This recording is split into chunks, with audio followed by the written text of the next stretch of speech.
Mantra itu pun berbunyi, jelangkung jelangsat.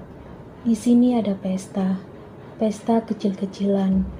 Jelangkung jelangsat, datang tidak diundang, pergi tidak diantar.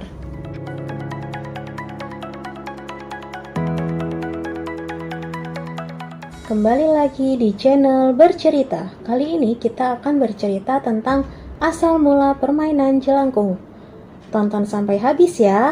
Kamu pasti pernah mendengar istilah jelangkung, ritual pemanggil arwah menggunakan boneka kayu, yang bahkan pernah diangkat menjadi film layar lebar dengan beberapa versi yang menyeramkan.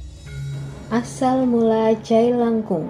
Jelangkung diduga berhubungan dengan sebuah kepercayaan tradisional Tionghoa yang telah punah. Ritual ini adalah tentang adanya kekuatan dewa, poyang dan moyang, mirip istilah nenek moyang, yaitu Cai Lan Kung, dewa kerajaan, dan Cai Lan Se yang dipercaya sebagai dewa pelindung anak-anak. Permainan Cai Lan Kung juga bersifat ritual dan dimainkan oleh anak-anak remaja saat festival rembulan. Dalam ritual Cai Lan Kung, dewa poyang dan moyang dipanggil agar masuk ke sebuah boneka keranjang yang tangannya dapat digerakkan. Pada ujung tangan boneka tersebut diikatkan sebuah alat tulis, biasanya kapur. Boneka tersebut juga dihiasi dengan pakaian manusia, dikalungi kunci dan dihadapkan ke sebuah papan tulis, sembari menyalakan dupa. Saat boneka tersebut terasa berat, mereka meyakini bahwa boneka telah dirasuki dewa dan bergerak mengangguk sebagai pertanda setuju setelah ditanyakan siap tidaknya untuk ditanyai. Jawaban-jawaban dari pertanyaan yang diajukan akan dituliskan oleh dewa yang merasuki boneka tersebut pada papan tulis yang disediakan. Ritual Cai Lan Kung sendiri telah punah di Tiongkok. Namun diduga ritual dan namanya kemudian diserap ke dalam bahasa Indonesia menjadi Cai Langkung dan masih hidup karena hubungan negeri Tiongkok dan Nusantara yang telah berlangsung ribuan tahun. Berbeda dengan Cai Lan Kung, media yang digunakan untuk menampung dewa yang dipanggil dalam Cai Langkung adalah gayung penciduk air yang diiringi dengan nyala kemenyan dan perapian. Zaman dahulu, gayung terbuat dari tempurung kelapa yang digagangi kayu, sehingga dalam perkembangannya permainan Cai Langkung di Nusantara lebih dikenal dengan ritual pemanggil dewa lewat boneka berkepala tempurung kelapa yang didandani pakaian. Tetap sebagai permainan anak, boneka ini akan dipegang oleh dua anak yang masih kecil dan dipandu oleh seorang pawang yang memanggil dewa dengan sebuah mantra. Jawaban dari semua pertanyaan akan ditulis pada sehelai kertas, batu tulis, atau kapur.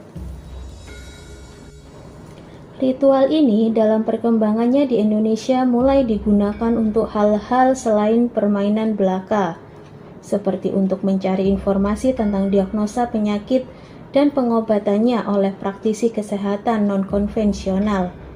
Cara memainkan jelangkung sebenarnya tidak mudah dan pada umumnya dilakukan oleh 3 orang, yaitu 2 orang yang memegang boneka jelangkung dan pawang yang membaca mantra. Permainan ini kebanyakan dilakukan di tempat yang diyakini angker dan biasanya di waktu senja. Seperti permainan Cai Lan Kung pendahulunya, permainan ini biasanya dimainkan secara beramai-ramai pada saat terang bulan. Dan bila makhluk halus tersebut datang, makhluk tersebut akan memperkenalkan dirinya dan bercerita dengan menggunakan bantuan alat tulis.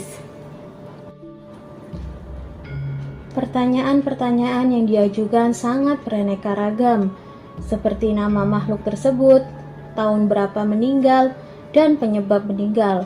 Bahkan sering juga tentang peruntungan masa yang akan datang dan nomor keberuntungan dalam perjudian. Perkembangannya permainan ini menjadi cukup sederhana, dapat dilakukan cukup hanya dengan menggunakan jangka dengan gambar lingkaran lengkap dengan huruf abjad yang tergambar dalam kertas, dan dengan diiringi suatu mantra sederhana.